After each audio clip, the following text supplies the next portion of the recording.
If you clicked on this video, chances are you're not a big fan of weaving in ends, and I've heard from a number of you that it even stops you from working on projects that have a lot of color work because you just don't want to deal with them. I totally get that. So in today's video, I'm going to share 3 simple ways that really help change my relationship with weaving in ends, and I believe that if you incorporate them into your routine, you'll start to enjoy it, or at the very least, not hate it. And if you still aren't convinced by the end of the video, I have a really cool hack that will eliminate the majority of your ends altogether. Now, my first tip is pretty obvious and predictable, and that is to weave your ends in as you go. I never wanted to do them as I worked because I felt like it was wasting time and slowing me down. But when I was leaving them till the end, I was really burned out. So I actually didn't save any time because then I started procrastinating because I just didn't want to deal with them. So I did finally cave in, and I did start weaving in my ends as I was working on a project. And I have to say, it was so incredibly satisfying when I got finished to actually be really finished. Looking back, it actually felt like I'd saved time. You can cut this time down even more by catching your tails in your work as you go. This is a huge time saver, but I do recommend if you decide to do this, make sure that your tails are a little bit longer, because if it's only being carried in one direction, you're going to want to ensure that you have plenty, just in case that little end starts poking out and you want to clip it. Now we want the act of weaving in ends to feel good. For tip number 2, choose a needle that you absolutely love and make sure that you have plenty of them. In my experience, I found if it feels good, then I'm happy to keep going. And making it feel good can come in different ways.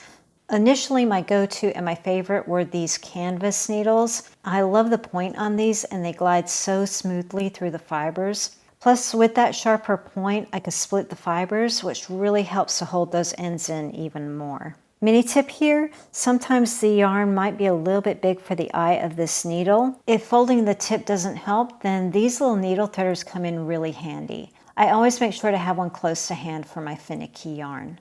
My current favorite though is this Susan Bates finishing needle. Now with these being plastic, they don't have that smooth gliding feel that you would get with a metal needle.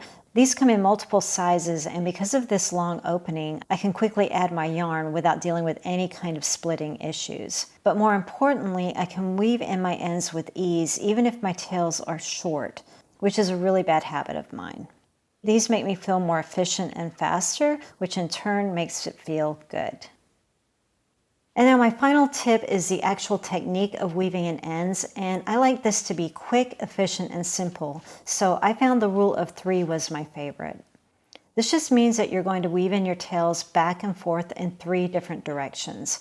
And 3 passes is really all you need. You don't have to go all over the moon to ensure that that tail is staying in. Strike 1, 2, 3, you're out of there. Now remember earlier when we were talking about carrying the yarn, I would recommend that even if you decide to do that, reserve some of that tail to weave back in the opposite direction at least one more time. This will help to keep it in place. So to recap, weave in as you go to prevent doing them all at the end when you're already tired and burned out. 2, choose a needle that feels really good when you use it and it makes you feel faster and more efficient. And step 3, keep it simple. 3 passes in different directions is all you need to ensure that those bad boys are staying in. Now here's the hack that I was telling you about earlier. This is ideal for projects where you're working in rows with lots of color changes. We're going to be taking advantage of the magic knot.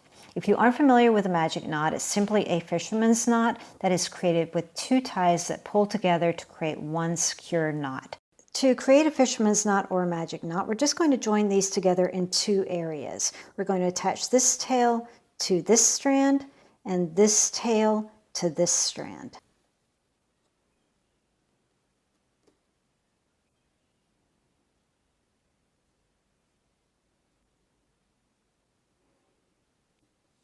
Now this tail to this strand.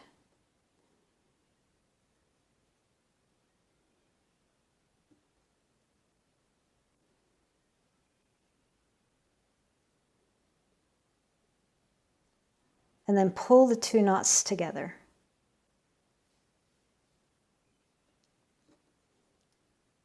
Snip the 2 little tails, go as close as you like, it doesn't matter. And that is your fisherman's knot, and you're not going to get that out.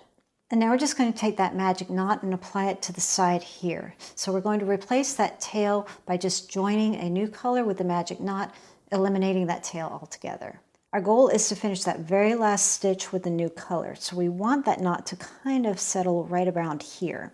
So with that last stitch still in place, I'm going to take and clip right underneath. And now I'm going to backtrack and just pull that yarn out and remove one stitch.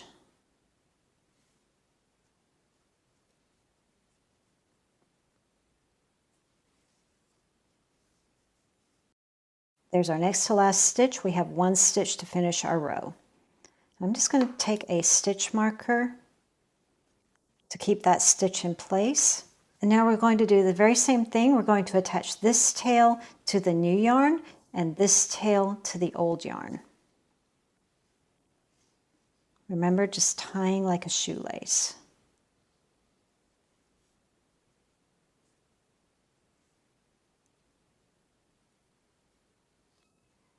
And pull that close. So I tied the new yarn to the old, and now the old to the new.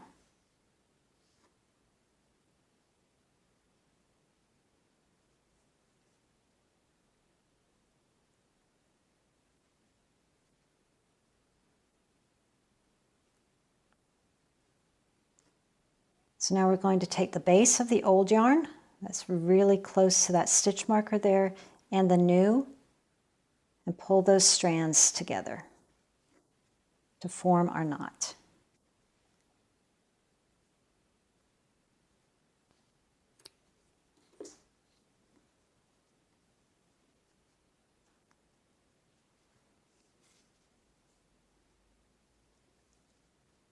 Finish your last stitch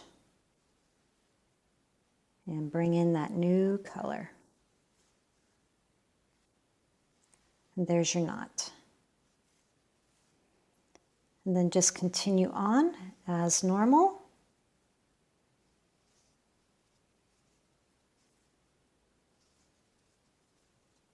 You'll have a tiny little knot here on the side, but you can absolutely cover that with your foundation border.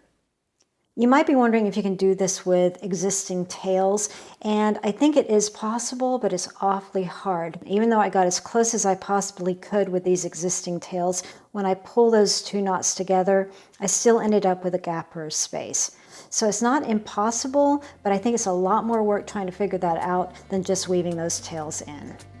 I hope you enjoyed this video and got some value out of it. If you enjoy tip videos like this, here's a playlist that I think you'll enjoy. Thanks for watching, and I'll see you in the next video.